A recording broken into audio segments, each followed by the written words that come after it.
हाँ प्रोड्यूसर बताओ क्या खबर है आज की। पाकिस्तान के डिफेंस मिनिस्टर हैं सर, हाँ। जिन्होंने कबूला था कि हम 30 सालों से अमेरिका और ब्रिटिशर्स के लिए या गोरों के लिए चले कह देते हैं, बिक गए हम, गंदा काम कर रहे थे, गंदा बिक काम गए। कर रहे हैं, डर्टी वर्क। हाँ।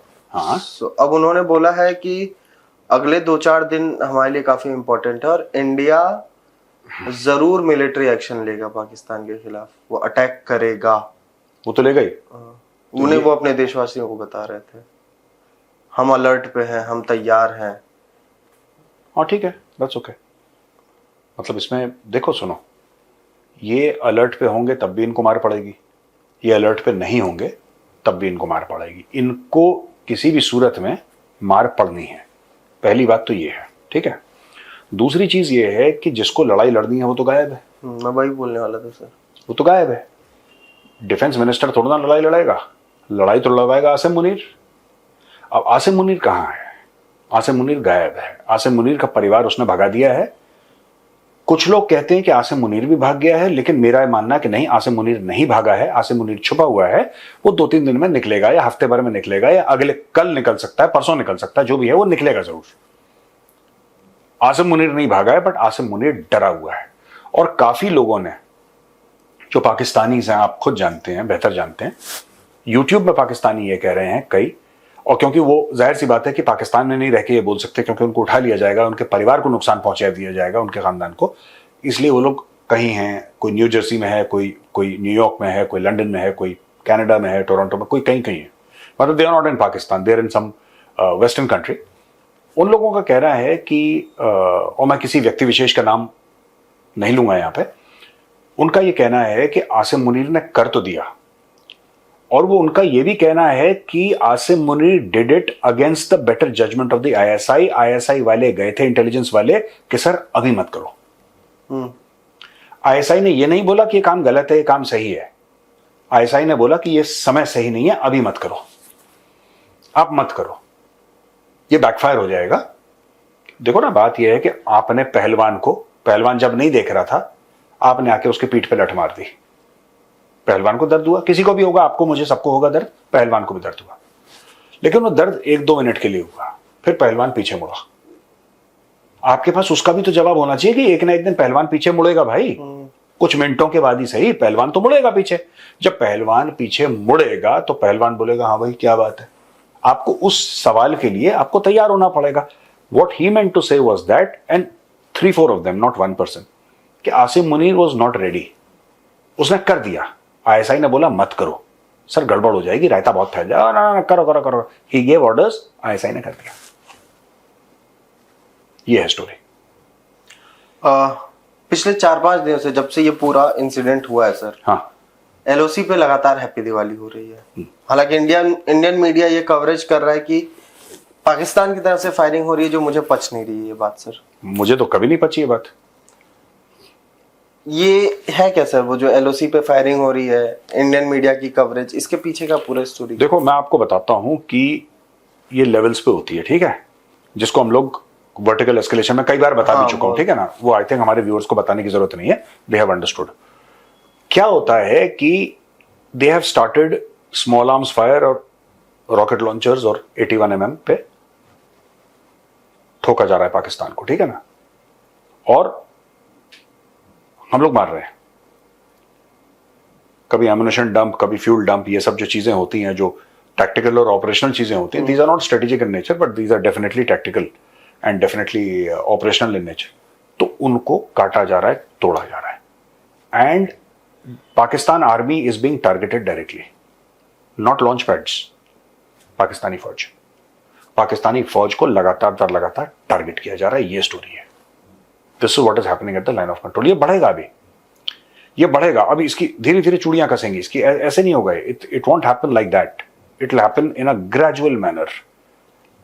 ये अचानक गैस तेज नहीं करते आप, धीरे धीरे धीरे धीरे धीरे चूड़ियां कसी जाती हैं।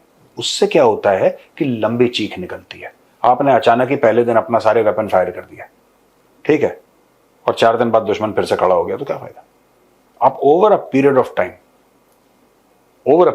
जो हो रहा है, दैट इज वेरी डेंजरस। एक छोटा सा कट, फिर बाद में उसी कट को और घाव बनाते हैं। हाँ, वो जब उसके ऊपर वो जो पपड़ी चढ़ जाती है ना खून फिर की, उसको उखाड़ दो, फिर उसको उखाड़ो, फिर खोदो, फिर पपड़ी चढ़ेगी। ये इनका चलता रहना चाहिए। देखो तभी पाकिस्तान कंट्रोल में आएगा। अगर आप ये सोच रहे हैं कि आपने एक दिन भारी बमबारी करी और पाकिस्तान कंट्रोल में आ गया, सॉरी, इट्स नॉट हैपनिंग, वो हो नहीं सकता। और उसको टूटने के बाद तो वो कंट्रोल में आया नहीं।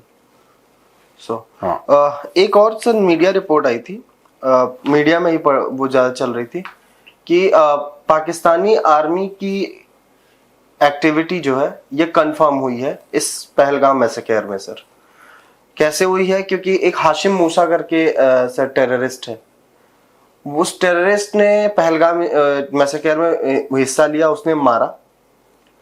कहा जा रहा है कि वो पाकिस्तान एसएसजी का वो कमांडो था सर, और उसको एसएसजी ने लोन दिया था लश्कर तैयबा को, उसके थ्रू वो इंडिया में आया, उसने पहलगाम में अटैक किया। कुछ मीडिया हाउसेज हैं जो इसको बैट एक्शन से जोड़ रही हैं। एक तो इस पे क्लैरिटी चाहिए सर, बैट एक्शन क्या होता है, और दूसरा कि अब ओवरग्राउंड वर्कर्स ने जब ये कंफर्म किया तो उनको तो पता ही होगा इसके बारे में कुछ हद तक। अब क्या हम पाकिस्तान को, जो हम कटघरे में खड़ा करने वाली पोजीशन थी, क्या ये एक बड़ा हमारे लिए स्ट्रेटेजिक चीज है? नहीं, पाकिस्तान बोलेगा पाकिस्तानी आर्मी का ही नहीं है। देखो पाकिस्तान का डिफॉल्ट रिस्पॉन्स है डिनाई। चोर को जब चोरी सिखाई जाती है ना, उसका उस्ताद सबसे पहले उसको यही बोलता है कि तेरी टांगें तोड़ दें, तेरे हाथ तोड़ दें, तू कभी यह मत मानना कि तूने चोरी की है, तू मानना ही मत। ये चोर की पहली सिखलाई होती है। पाकिस्तानियों की पहली सिखलाई है डिनाई, हमें पता ही नहीं, हम जानते ही नहीं, ये हमारा बंदा है ही नहीं। यार आप एक बंदे की बात कर रहे हो, एसएसजी का बंदा जो आया है, राइट? आप ये देखो ना कि इन लोगों ने पूरे कारगिल में अपनी डेड बॉडीज डिनाई कर दी। यू आर नॉट, इसीलिए मैं भी इसके बहुत मॉरलिटी के बारे में कि फौज में एक मॉरलिटी होनी चाहिए, ठीक है ना, मेरे मन में बहुत स्ट्रांग फीलिंग थी एक जमाने में। धीरे धीरे धीरे मैं भी चेंज हुआ हूं। जानवरों के साथ अगर तुम इंसान वाला बर्ताव करोगे ना प्रोड्यूसर, तो देखो वो तो जानवर ही है, उसकी फितरत है। सांप ने आपको काटने की कोशिश करी, आप बच गए, आपने बोला सांप को मैंने तुम्हें माफ किया। क्या सांप को समझ में आया कि आपने उसको माफ कर दिया है? क्या सांप ने आपसे माफी मांगी? क्या सांप ये समझता भी है कि वो गलत कर रहा है? सांप की फितरत में है काटना, अपने हिसाब से तो उसने अपना धर्म पूरा करा। तो भाई ये देखो ना, ये एक as far as Pakistan is concerned, right, what they are doing is right, क्योंकि वो मानते हैं कि जो नॉन मुस्लिम है वो काफिर है, और अगर तुम एक काफिर को मारोगे तो तुम जन्नत जाओगे, जहां तुम्हें 72 हूरें मिलेंगी और पता नहीं क्या क्या स्टोरी तुम्हें मिलेगा वहां पे। लेकिन बात वही है कि तुम जब जाओगे वहां पे, और तुम और दुनिया जो है, ये कॉन्सेप्ट समझना, ये आतंकवादी जो है ना, दुनिया जो है ये एक ट्रांजिट लाउंज है। दुनिया में तुम्हें कुछ करना नहीं है, तुम्हें बस समय अपना बिताना है, क्योंकि तैयारी तुम्हें आखिरत की करनी है। जिस दिन दुनिया खत्म हो जाएगी और डे ऑफ जजमेंट होगा ना, जिस दिन, day of judgment is basically a Christian concept, जिसको कहते हैं कयामत का दिन। वो इस्लाम में जो लिया गया है वो क्रिश्चियनिटी से लिया गया है, और ओरिजिनल इनका जुडाइज्म है। इसीलिए मैं आपको लोगों को इसलिए समझा रहा हूं। आप बोलेंगे साहब आप किस डायरेक्शन में चले गए, हम तो कश्मीर की बात कर रहे थे। मैं आपको बैकग्राउंड समझाना चाह रहा हूं कि आप लोग क्लियरली बैकग्राउंड समझ लें। कई नेम्स हैं जो हम पहले भी डिस्कस कर चुके हैं कि कई ऐसे नाम हैं जो प्रॉफिट हुआ करते थे पहले। कई सारे प्रॉफिट आए ना, फिर मुस्लिम्स ने बोला कि हम प्रॉफिट मोहम्मद को आखिरी नबी मानते हैं, और ये कोर है इस्लामिक बिलीफ का कि वो आखिरी हैं, उनके बाद कोई नबी नहीं है। और सबसे बड़ा मुसलमानों का जो फड्डा है अहमदियों के साथ यही है, क्योंकि अहमदी कहते थे कि नहीं, प्रॉफिट मोहम्मद के बाद भी हमारा एक प्रॉफिट आया है। इसलिए उसको कहते हैं कि ये जितनी लड़ाई वड़ाई झगड़ा है वो उन्हीं के चक्कर में। एनीवे, अब जैसे कि नाम वही है, ओरिजिनल नाम कुछ है। जब सऊदी अरेबिया में जो एक जमाने में हिजाज वाला एरिया, हम तो सऊदी अरेबिया यूज करते हैं, Saudi Arabia is a modern name, but हम लोग सऊदी अरेबिया इसलिए यूज कर रहे हैं कि लोगों को समझ में आ जाए, इजीली अंडरस्टैंडेबल कि कौन से इलाके की बात कर रहे हैं। तो वहां पे नाम अलग थे, नाम अलग थे। अब प्रॉब्लम यह है कि क्योंकि वहां पे नाम अलग थे, तो किस तरीके से मॉडिफाई करा, तो एक प्रॉफिट है, राइट? आपने डेविड एंड गोलायत की स्टोरी सुनी है कि जहां पे डेविड एक शेपर्ड बॉय था, छोटा सा लड़का था, टीनेजर होगा, और एक बहुत बड़ा 7-8 फुट लंबा एक गुलायत था जो फौजी था और बड़ा तगड़ा था, और डेविड और गुलायत के बीच में लड़ाई होती है और डेविड अपना स्लिंग शॉट इस्तेमाल करते हैं। वो एक रस्सी का वो बंधा होता है और उसको ऐसे फेंकते हैं तो गुलायत के सर पे लगता है और वो नीचे गिर जाता है। तो उसका बेसिकली ये है कि कोई अगर जिसकी कदकाठी भी कम हो लेकिन अगर उसको भगवान पे विश्वास हो तो बड़े बड़े सूरमाओं को गिरा सकते। ये एक स्टोरी है ना, डेविड वर्सेस गुलायत की। अब जब आपने डेविड का कैरेक्टर लिया तो उसका नाम आप डेविड तो कर नहीं सकते, तो डेविड बन गया दाऊद। ठीक है, और मोसेस बन गया मूसा, मोसेस जो था वो बन गया मूसा, मूसा बन गया। उसी तरीके से इब्राहिम बन गया इब्राहिम। इब्राहिम, हाँ। तो इस्लामाइजेशन ऑफ नेम्स। तो आप ये देखेंगे कि जो टोरा में जो जूस की किताब है 3-4 हजार पता नहीं कितने हजार साल पुरानी है, या फिर Bible is 2 parts, old testament and new testament. अगर आप ओल्ड टेस्टामेंट में देखेंगे सारे के सारे वही प्रॉफिट हैं,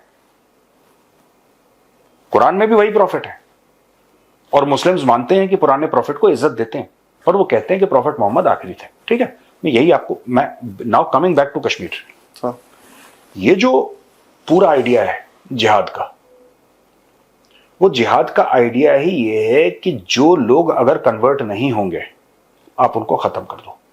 आप जो ईमान वाले नहीं हैं, जो काफिर हैं, आप उनकी जिंदगी इतनी खराब कर दो, इतनी खराब कर दो कि या तो मुसलमान बन जाए या वो मर जाए। इसी फिलॉसफी से लश्कर तैयबा भारत में ऑपरेशन करता है। ये पाकिस्तान से मिलाना और ये टेररिस्ट के दिमाग में ये नहीं है, देश वाला चक्कर नहीं है टेररिज्म का, वो फेथ वाला चक्कर है टेररिज्म का। ये हमारे समय याद रखना चाहिए। और जहां तक बैट की बात आपने करी, बॉर्डर एक्शन, देखो बॉर्डर एक्शन टीम होता है बैट,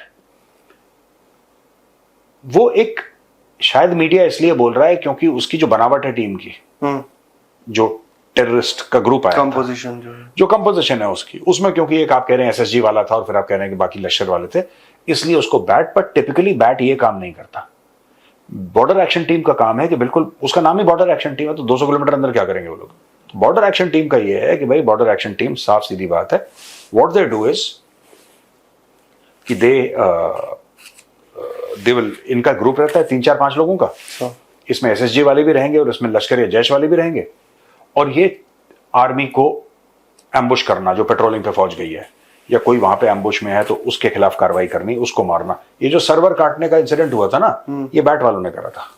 हेमराज का नाम आज भी मुझे याद है। हाँ, तो यही है बस। सर अभी कल मीडिया वो आया था, इंडियन गवर्नमेंट का, माफ कीजिएगा, रूलिंग आई कि 16 से 20 पाकिस्तानी यूट्यूब चैनल्स को ब्लॉक किया। मैंने कवर भी करा था, कल टीसीडी में आपने कवर किया था। और इसके बाद सर अभी जो कई यूट्यूबर्स हैं ऐसे जो उसमें इंडिया के लिए बड़ी मीठी मीठी बातें करते थे, चेंज हो गया रुख ना, टोन चेंज हो गया सर, ओवरनाइट टोन चेंज हुआ है। मैं एक एग्जांपल दूं, मैं नाम नहीं लूंगा, यूट्यूबर ऐसा क्रिकेट कवर करते हैं, भारत ऐसा, भारत वैसा, भारत में क्या टैलेंट है, आईपीएल कुछ भी नहीं है, बाबर आजम कुछ भी नहीं है, कोहली ये है, कोहली ऐसा है वैसा है, राइट। यही बंदा परसों तक ये कह रहा था कि वैभव सूर्यवंशी जैसा पाकिस्तान में टैलेंट आ ही नहीं सकता। वैभव सूर्यवंशी, मैं एक एग्जांपल दे रहा हूं, वैभव सूर्यवंशी जैसा कोई है ही नहीं, क्या मारता है। यूट्यूब चैनल पे इंडिया ने ब्लॉक कर दिया इंडिया में, क्योंकि अब देखो ना, बात यह है कि तुम अगर इंडिया की तारीफ करोगे और रोज पाकिस्तान को गाली दोगे तो तुम्हारे जितने भी सब्सक्राइबर वो इंडियन होंगे, जाहिर सी बात है।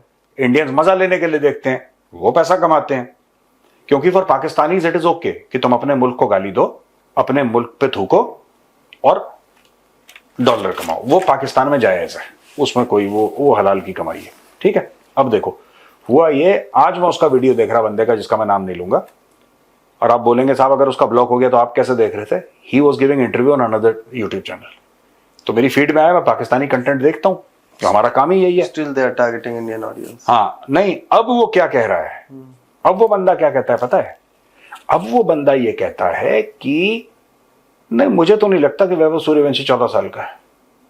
वो कहने को 14, सो कॉल्ड 14 ईयर्स ओल्ड, 16-17 साल का। फिर वो कहने लगा कि शाहिद अफरीदी भी ऐसा था और उसने भी ऐसा करा था, वो एक बात गोल घुमा दी, लेकिन उसने कभी ये बात नहीं करी। यही मैं कह रहा हूं, आप ये जो पाकिस्तानी यूट्यूबर्स हैं जो इंडिया के ऊपर कंटेंट बनाते हैं, सड़कों पे चलते हैं, लोगों के मुंह में माइक डालते हैं, मैं आपको बता रहा हूं, इनसे बच के रहना, इनसे बच के रहना। इनका एक एजेंडा है और आप you see always be very careful. ये क्या कर रहे हैं, आपके दिमाग के साथ कौन सा गेम खेल रहा है। आपको लगेगा नहीं यार ये तो इतनी अच्छी बातें खेल रहा है, कह रहा है, खेल क्या रहा होगा, खेल ही रहा है वो आपके दिल में, आपके दिमाग में जगह बना रहा है। क्योंकि अगर कोई आपसे गले ना मिले, मैं आपसे एक बात पूछ रहा हूं, अगर कोई आपसे गले ना मिले तो आपकी पीठ पे वो खंजर कैसे उतारेगा। बिना गले मिले आप पीठ पे खंजर नहीं उतार सकते, आपको पहले गले मिलना पड़ेगा। वो गले मिलने का प्रोसेस है जो पाकिस्तानी बड़ी मीठी मीठी बातें करते हैं इंडिया के बारे में। अचानक उनका चैनल ब्लॉक कर दिया तो इंडिया सबसे बुरा हो गया, हिंदुस्तानी सबसे बेकार हैं, मोदी सरकार सबसे बेकार है, सब बुरे हैं, everybody so bad so bad so bad, सब खराब है क्योंकि उनका यूट्यूब चैनल बैन कर दिया। वही लोग लाखों रुपए पर मंथ कमाते थे इंडियन ऑडियंस से इंडिया की तारीफ करने के बाद। अब आप समझ गए कितने बड़े दूर नहीं है लोग। आसिम मुनीर को लेके लेकिन सर पाकिस्तान में अब बहुत ज्यादा वो एंटी मतलब स्टेटमेंट्स आ रहे हैं, एंटी वो सोशल मीडिया ट्रेंड्स हैं। पाकिस्तान में वैसे भी ट्विटर बैन है, लेकिन जो लोग भी चला रहे हैं बाहर से चाहे जहां से, आसिम मुनीर के रेजिग्नेशन की, उसके गायब होने की, इन सब चीजों को लगातार हो रही है। तो क्या आसिम मतलब मेरा सवाल ये है सर कि जो आसिम मुनीर का प्लान था इससे पहलगाम से कि मैं पाकिस्तानी जो मेरे खिलाफ जा रहे हैं मैं उनको यूनाइट कर दूंगा, उनको अपनी तरफ खींच लूंगा, क्या ये भी प्लान फेल हो रहा है? देखो इशू क्या है पाकिस्तान में, इंडियन गवर्नमेंट नहीं समझ पा रही कि इशू क्या है पाकिस्तान में। जब तक आप ये नहीं समझेंगे कि प्रॉब्लम क्या है, उसका समाधान नहीं ढूंढ पाएंगे। देखिए कोई भी लीडर होता है, आज की तारीख में मोदी जी क्यों तगड़े हैं, क्योंकि हम लोग मोदी जी के पीछे खड़े हैं। ठीक है, आप एक सेना से भिड़ जाओगे अगर आपको यह पता लगेगा कि उससे कहीं गुना बड़ी सेना मेरे पीछे खड़ी है। नहीं हो जाएगा? क्लियर है ना? आपको पता है कि गौरवारी आपके पीछे पड़ा है, आप भिड़ जाओगे। मुझे पता है इंडिपेंडेंस मेरे पीछे खड़ा, मैं भिड़ जाऊंगा। राइट? अब इसमें चक्कर क्या है मैं आपको बताता हूं। चक्कर यह है कि शहबाज शरीफ के पीछे कोई नहीं खड़ा, और फौजी जर्नैल जो है वो सिविलियन पब्लिक का लीडर नहीं हो सकता। नहीं, क्योंकि वो उसको किसी ने वोट नहीं दिया कि आप हमसे हमारे पसंदीदा हैं इसलिए आप यहां पे बैठे। वो तो एक स्ट्रक्चर के थ्रू आया डिपार्टमेंट, वो तो एक डिपार्टमेंट हेड है। डिपार्टमेंट हेड कैसे वो, ठीक है आपने उसको खुदा बना के रखा है, खुदा बना के उसको रखा है, वो अलग बात है। क्या वो खुदा है? खुदा तो खैर कोई भी नहीं है, लेकिन क्या वो खुदा है जो आपने बना के रखा है कि आर्मी चीफ आर्मी चीफ? भाई लड़ाई जब होती है ना पूरा देश लड़ता है, लड़ाई फौज नहीं लड़ती सिर्फ। किसी को यह गलत फहमी है, अगर कल भारत जंग करती है पाकिस्तान के साथ तो 140 करोड़ भारतीय लड़ेंगे इंडियन आर्मी के साथ। व्हेन आई से लड़ेंगे मतलब नहीं कि सब लोग बंदूक उठा के बॉर्डर चले जाएंगे, नहीं। What I mean is that the entire country is in a state of war. तब जो मोराल है ना, तब जो मोराल है, it needs to be like this. Pakistan में लीडरशिप नहीं, क्योंकि जो पाकिस्तान का लीडर है वो जेल में है। आप जानते हैं मैं किसकी बात कर रहा हूं। जो पाकिस्तान का लीडर था, जो कि लोगों का चाहता था, जिसके पीछे लोग खड़े थे और कहते थे कि अगर तू बोलेगा तो हम कर देंगे, तेरे नाम पे हम सूली चढ़ जाएंगे, जिसके लिए लोग ऐसा कहते थे, उसको जेल में डाल दिया। इनको डर क्यों लग रही है? आप कह रहे हैं ना आसिम मुनीर डरा भागा, लोग गालियां दे रहे हैं, ये इसीलिए this is lack of who is leading Pakistan. आप ये तो कह रहे हो कि इंडिया अटैक करेगा, आप ये तो कह रहे हो कि लड़ाई हो जाएगी, वॉर हो जाएगा और भारत अटैक कर देगा हमारे ऊपर। ये सारी बातें सही हैं, लेकिन बॉस मैं कुछ और पूछना चाह रहा हूं। मैं ये पूछना चाह रहा हूं कि जैसे हम कहते हैं हमारा लीडर नरेंद्र मोदी है, पाकिस्तान का लीडर कौन है मैं ये जानना चाहता हूं। और नरेंद्र सिर्फ ये नहीं कि एक डेजिग्नेशन की बात कर रहा हूं। I am not saying that prime minister Narendra Modi is important because he is the prime minister. Prime minister Narendra Modi is important because he is the leader of India. वो प्राइम मिनिस्टर हो ना हो, 140 करोड़ भारतवासी ये कहते हैं कि हम आपके पीछे खड़े हैं, आप बोलो क्या कर रहे हो, हम आपके साथ खड़े हैं, बोलो। उतना कॉन्फिडेंस क्या शहबाज शरीफ को है? उतना कॉन्फिडेंस आसिम, अब आपको पता लग गया क्यों आसिम मुनीर भागा भागा फिर रहा है और गालियां पड़ रही हैं। और क्यों? नवाज शरीफ, देखो नवाज शरीफ का ना दिमाग, वो कैसा भी हो, करप्ट हो, जो भी हो, नवाज शरीफ का दिमाग शहबाज से बहुत ज्यादा है। वो तो है, उसमें ठीक है, वो चाहे लाख करप्ट हो, अपने छोटे भाई से ज्यादा अकलमंद है वो। ठीक है, और इसीलिए अपने छोटे भाई को वो कह रहा है कि तू ना लड़ाई के पछड़े में ना पड़ी। वो इंडियंस हाथ साफ करके चले जाएंगे, तू मत पड़, इन चक्रों मत पड़। That is what he is trying to tell his younger brother, जो कि अपनी मजबूरियों में फंसा हुआ है। मैं ये नहीं कह रहा कि अपने मन से कर रहा है, अपनी मजबूरी में ये कर देंगे, वो कर देंगे, ऐसा कर देंगे, वैसा कर देंगे। ठीक है ना? So this is what is happening actually, this is what is happening. एक सर मेरा लास्ट क्वेश्चन है सर, चाइना एक तरफ इशाक डार से चाइना का फॉरेन मिनिस्टर बात करता है और वो कहता है कि हम आपके साथ हैं। फिर PL-15 मिसाइल्स की बात आती है, मीडिया काफी कवर करती है उसको कि चाइना हथियार दे रहा है पाकिस्तान को इस टेंशन के बीच में। इन सब के बीच में चाइना और इंडिया के बीच एक बातचीत होती है और कैलाश मानसरोवर यात्रा शुरू हो जाती है। और जो चाइनीज एम्बेसी में इंडिया की मतलब इंडिया में चाइनीज एम्बेसी जो है उसकी जो स्पोक्स पर्सन है, यू मिंग करके आई थिंक नाम है उनका, वो उस एरिया की एक फोटो डालती हैं और कहती हैं कि ये भारत और चीन के बीच में एक दोस्ती की नई वो है। चाइना दोनों तरफ से खेलेगा। चाइना चाहता है डेस्परेटली भारत से दोस्ती करना, डेस्परेटली, बट एक बहुत बड़ा बट है, चाइना एक मजबूत भारत नहीं चाहता। अमेरिका चाहता है डेस्परेटली भारत के साथ दोस्ती हो जाए, जो कि है भी काफी हद तक, लेकिन अमेरिका एक मजबूत भारत नहीं चाहता। उनको एक कमजोर भारत चाहिए जिसके साथ बड़ी अच्छी दोस्ती हो, जिसको जब ये बोले तो बोले ठीक है साहब, आपने जैसा आदेश है हम कर देंगे। अब वो भारत करता नहीं किसी के लिए भी। 65% हमारी इक्विपमेंट जो है वो रशियन है, वो रशिया के साथ कभी नहीं करा।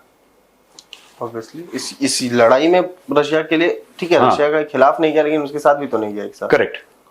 अब इशू क्या है प्रोड्यूसर, कि ये जब लोग बात करते हैं ना इन सब चीजों की, है ना, तो हमें एक बात ये समझनी पड़ेगी कि India will do what India will do, वो तो हमने करना ही है, राइट। और किसी को 1 रुपए का संदेह ना हो इस चीज में। अब पाकिस्तानी कुछ भी बोले हमको कि ऐसा हो जाएगा, हम इधर चले जाएंगे, फिर हमें यहां पे हम चाइना हमारे लिए स्टेटमेंट दे रहा है, कैलाश मानसरोवर, ठीक है, यही चाइना एक्सेस बंद कर देता है कभी कभी। आप पास्ट में कर चुका है चाइना बंद, ठीक है, कशीदगी हो गई, ये वो, नहीं अभी नहीं अभी नहीं। तो ये चाइना दोनों तरफ से बैलेंस आउट करके चल रहा है कि इसका भी रख लूं, इसका भी रख लूं, इंडिया को भी, क्योंकि वहां पे ट्रम्प चूड़ियां कस रहा है, तो पाकिस्तान को भी लॉन्ग टर्म में, तो दोनों को बैलेंस करके चल रहा है कि हमारी इस कॉन्फ्लिक्ट पर नजर है। ये जो सिचुएशन इंडिया पाकिस्तान की और बदतरीन हो गई है, इस पे हमारी नजर है। चाइनीज को यह बोलना कि पागल के बच्चों तुम्हारी तब नजर क्यों नहीं थी जब ये अटैक कर रहे थे, समझ रहे हैं? तो चाइना पाकिस्तानी टेररिस्ट को प्रोटेक्ट करता है, चाइना उनको डिप्लोमेटिक कवर देता है, ये है सच बात। यूएन वाली स्टोरी कल आपने कवर की थी। हाँ, वो छोड़ दो, दैट इज नॉट इम्पोर्टेंट। जो भारत को करना है भारत कर लेगा, है ना? ठीक है सर, खत्म करते हैं। खत्म करते हैं। चलिए, ऑलराइट, राम राम। जय श्री राम।